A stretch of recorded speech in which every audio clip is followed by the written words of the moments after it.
heavens. آسمانوں پر یہ شان ہے اس روزے دار کی جو یہاں دنیا میں شاید آپ کو قدردانی نہ ملے. یہاں پر آپ سحور بنا کر تھکیں اور کوئی آپ کو تھینک یو نہ بولے.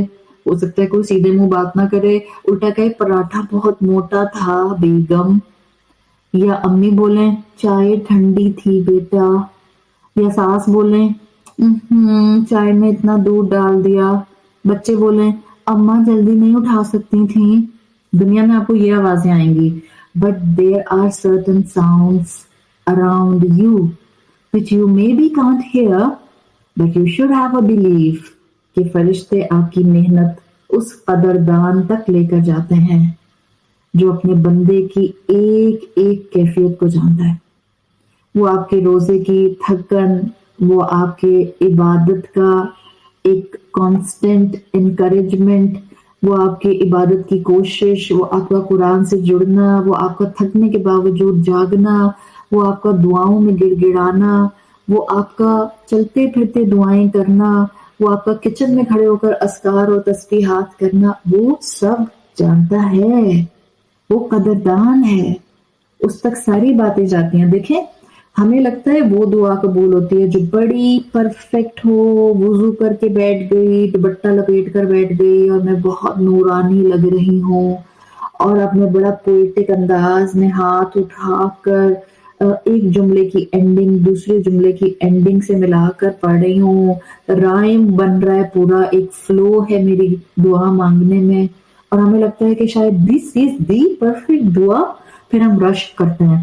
میں تو افطار سے پہلے کچن میں لگی رہتی ہوں, فلاں آنٹی کو دیکھو کتنے سکون سے افطار سے پہلے بیٹھ کر دعا مانگتے ہیں, فلاں دوست کو دیکھو اس کے گھر میں تو سب بیٹھ کر دعا مانگ رہے ہوتے ہیں. You are not deprived at all. آپ کو پتہ کون سی دعا پرفیکٹ ہے؟ ہم کہتے ہیں لیس للانسان الا ما سعی, انسان کے لیے کچھ نہیں مگر جس کی اس نے کوشش کی. جو جتنا سرکمسٹانشل ایفرٹس ڈالتا ہے اتنی اس کی پرفیکٹ عبادت ہوتی ہے. Perfect not in the sense کہ بالکل سکون تھا اور آپ نے سکون سے تکبیر تحریمہ کیا, کسی نے آپ کو درمیان میں ڈسٹرب نہیں کیا, کوئی نہیں چیخا, کوئی نہیں لڑا, کسی نے آپ کو پریشان نہیں کیا. یہ نہیں ہے پرفیکٹ عبادت. پرفیکٹ عبادت یہ ہے کہ آس پاس شور ہے, سب کو اپنی اپنی پڑی ہے, سب کچن میں بھاگم دوڑی کر رہے ہیں, کسی کو پکوڑا گرم چاہیے تو کسی کو ایئر فرائی والا پکوڑا چاہیے, تو کسی کو چائے بھی چاہیے, تو کسی کو شربت بھی چاہیے. And in the midst of these things you are trying your level best. آپ کی زبان اللہ اکبر اللہ اکبر اللہ اکبر سبحان اللہ, اور ہاتھ آپ کے تیزی سے یہ سب کام کر رہے ہیں. When you are doing this is the perfect form of عبادت. جب آپ کے سر میں درد ہو اور آپ روزہ نہ توڑیں, جب آپ کو شدید پیاس لگ رہی ہو اور آپ گھڑی دیکھ کر کہیں بس چند ہی اور گھنٹے اور اس کے بعد میرا رب مجھے روزہ افطار کرائے گا, جب آپ کو شدید بھوک لگ رہی ہو اور آپ کہیں نہیں الحمدللہ 2 گھنٹے تو رہ گئے, just 3 hours and then I gonna have my iftar. جب آپ کو بہت نیند آ رہی ہو and you keep yourself awake because آپ عصر کی نماز نہیں مس کر سکتی, اور پھر آپ بیٹھ کر دعائیں مانگتی ہیں, اللہ کو آپ کی دعائیں بہت بہت بہت پرفیکٹ لگتی. آپ سوچیں افطار کے وقت کی دعا قبول ہوتی ہے, تو اللہ تعالیٰ نے اگر یہ کہنا تھا کہ افطار سے پہلے کی دعائیں قبول ہوتی ہیں, تو اللہ اپنے نبی سے یہ نہیں کہلوا سکتا تھا کہ امت سے کہنا دسترخوان لگا کر 5 منٹ پہلے سے بیٹھ جائیں اور سکون سے دعا مانگیں. جب ہر چیز اتنی الیبوریٹڈ ہے کہ بیت الخلاء میں جاؤ تو بائیں پاؤں سے جاؤ تو یہ دعا پڑھ کے جاؤ, باہر آؤ تو دائیں پاؤں سے باہر آؤ, باہر آؤ تو یہ دعا پڑھو, گھر میں داخل ہو تو یہ پڑھو, گھر سے باہر جاؤ تو یہ دعا پڑھو. When everything is so systematic, تو کیا اللہ تعالیٰ یہ نہیں کہہ سکتے تھے اپنے بندے سے, اپنے رسول صلی اللہ علیہ وسلم کے ذریعے کہ میرے بندوں سے کہو افطار سے پہلے کی دعا صائم کی قبول ہوتی ہے تو 5 منٹ پہلے غروب آفتاب سے پہلے دسترخوان پہ ٹک کے بیٹھ جائیں اور ٹک کر دعا مانگیں. اس نے تو کہیں بھی نہیں کہا ٹک کر دعا مانگیں. آئیڈیل سچویشن تو ہے کہ ٹک کر دعا مانگے, but if you have no ideal situation in your surrounding, تو کیا آپ اپنے آپ کو محروم سمجھیں گے؟ کیا آپ یہ سمجھیں گے کہ اللہ آپ سے پیار نہیں کرتا؟ کیا آپ یہ سمجھیں گے کہ آپ اب مہینے کا بہترین اڈاپٹ نہیں کر سکتے؟ بالکل بھی نہیں. آپ کو اللہ تعالیٰ آپ کی دعا میں ایسی قبولیت دے گا بیکاز آپ اسی کے تو فرمان کے مطابق اپنوں کا خیال رکھ رہی ہیں. آپ سوچیں عرفات کے میدان کی دعائیں قبول ہوتی ہیں، وہاں پر سکون نہیں ہوتا ہے. وہاں پہ کبھی تو آپ کے سامنے آ کے بیٹھ جائے گا، آپ بڑا کانسنٹریشن سے دعائیں مانگنے کی کوشش کر رہی ہیں، آپ کے سامنے ایک آنٹی آ کے بیٹھ رہی ہیں، وہ اونچی اونچی اپنی دعائیں مانگے جا رہی ہیں. آپ تھکے ہوئے ہیں، گرمی ہے، دھول ہے، آپ کے ہاتھ بھی ہو سکتا ہے مٹی میں بھرے ہوئے ہو. بٹ وین یو آسک ان عرفات کا میدان، اور آپ یہ پرواہ نہیں کرتے کہ آپ کے رائٹ اور لیفٹ کون ہے، تو عرفات کی دعائیں قبول ہوتی ہیں. ان دا سیم مینر روزے دار کی دعائیں قبول ہوتی ہیں. اللہ کو پیار آتا ہے روزے دار پر. رسول اللہ صلی اللہ علیہ وسلم نے کتنی نیکیوں کے اجر بتائے ہیں، اور اگر آپ نیکیوں کے اجر دیکھتے ہیں تو بہترین اجر جو شہید کو دیا جائے گا، بیکاز ہر نیکی کا اجر ہوتا ہے نا. آپ حج کرتے ہیں، آپ کے گناہ معاف ہو جاتے ہیں. آپ صدقہ کرتے ہیں، اللہ آپ کو بڑھا کر دیتا ہے. آپ زکوٰۃ ادا کرتے ہیں، اللہ کہتا ہے آپ کے مال میں پاکیزگی آ جاتی ہے. آپ ماں باپ کی خدمت کرتے ہیں، آپ مہمان نوازی کرتے ہیں، رسول اللہ صلی اللہ علیہ وسلم نے کہا آپ کی عمر میں برکت آتی ہے. سو آپ کانسٹنٹلی دیکھتے ہیں کہ نیکیوں کے اجر بتائے جاتے ہیں. آپ صلی اللہ علیہ وسلم نے کہا کہ شہید بغیر حساب کے جنت میں داخل کر دیا جاتا ہے. ادھر شہید کے گھر میں تھوڑا بہت جو ہے وہ غم کا معاملہ ہوتا ہے، ادھر آسمانوں پر شہید کی روح کو لے کر سب سیلیبریشنز ہو رہی ہوتی ہیں، وہاں پر خوشیاں منائی جا رہی ہوتی ہیں. شہید کی روح جنت میں اڑتی پھرتی ہے، اور جب اس کو تھکن ہو جاتی ہے تو وہ اللہ کے عرش کے سائے میں شینڈلیئرز لٹک رہے ہیں، ان میں جا کر سو جاتی ہے.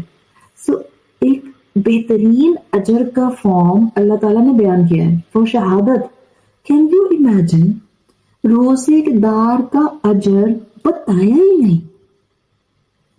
حاجی کو ثواب، زکوٰۃ دینے والے کو ثواب اتنا، صدقہ کرنے والے کو ثواب اتنا، ماں باپ کی خدمت کرنے والے کو ثواب اتنا، شرک نہ کرنے والے کا ثواب اتنا، مہمان نوازی کرنے والے کا ثواب اتنا.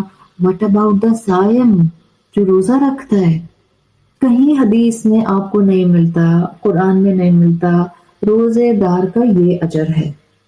وہاں تو اللہ تعالیٰ نے بلکہ کہا حدیث قدسی الصوم لی وانا اجزی بہ، روزہ تو میرے لیے اور میں اس کا اجر دوں گا. Everything is hidden.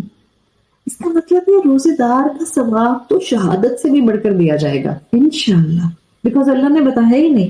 اور جب اللہ تعالیٰ کسی ریوارڈ کو اس طرح سے ڈسکلوز نہیں کرتے ہیں، اس کا مطلب ہے کہ وہ ریوارڈ ایسا دیا جائے گا جو دنیا کی لینگویج میں ڈسکرائب ہی نہیں ہو سکتا.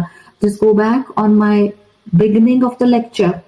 آپ لذت کو الفاظ میں ڈسکرائب نہیں کر سکتے، آپ تازگی کو الفاظ میں ڈسکرائب نہیں کر سکتے، آپ سکون کو الفاظ میں ڈسکرائب نہیں کر سکتے، آپ برکت کو الفاظ میں ڈسکرائب نہیں کر سکتے. These are all the felt emotions. In the same manner جو اجر اور ثواب روزے دار کو، جس نے اپنی آنکھ کا روزہ رکھا، زبان کا روزہ رکھا، سٹمک کا روزہ رکھا، ہاتھوں کا روزہ رکھا، مزاج کی تیزی کا روزہ رکھا، خواہشات کو تھامنے کا روزہ رکھا، جس نے یہ سارے روزے رکھے اور اس اینگل سے روزہ رکھا، اس کے لیے اللہ تعالیٰ فرماتے ہیں الصوم لی، اس نے تو میرے لیے روزہ رکھا، وَأَنَا أَجْزِي بِهِ and I will be giving the reward to that specific person. اور یہ ایک ایک رمضان کا مہینہ جو ہمیں زندگی میں ملتا ہے وہ اتنا بڑا خزانہ ہے کہ میں اس کو اور آپ اس کو ضائع نہیں کر سکتے. ابھی دیکھیں آج 27 فیبروری ہے، ایک ہفتے کے بعد ہمیں لگے گا رمضان is slipping from our hands. ایک ہفتے کے بعد today is Thursday, next Thursday آپ سب محسوس کریں گے that Ramadan is slipping from our hands. You will see that. تو ویسٹ نہیں کرنا بالکل بھی. یہ سوشلائزنگ کا مہینہ نہیں ہے، یہ پارٹیز کا مہینہ نہیں ہے، یہ باہر جا کر I'm so sorry باہر جا کر روزہ افطار کرنے کا مہینہ نہیں ہے. پلیز ہر چیز گھر میں آ جاتی ہے، ہر چیز پکی پکائی گھر میں آ سکتی ہے. Don't waste your time, don't waste your energies, don't waste your efforts لگا دیں عبادت میں، کیا پتہ اگلا رمضان نصیب ہوتا ہے یا نہیں ہوتا ہے۔ إن الله وملائكته يصلون على النبي يا أيها الذين آمنوا صلوا عليه وسلموا تسليما إن الذين يؤذون الله ورسوله لعنهم الله في الدنيا والآخرة وأعد لهم عذابا مهينا والذين يؤذون المؤمنين والمؤمنات بغير ما اكتسبوا فقد احتملوا بهتانا وإثما مبينا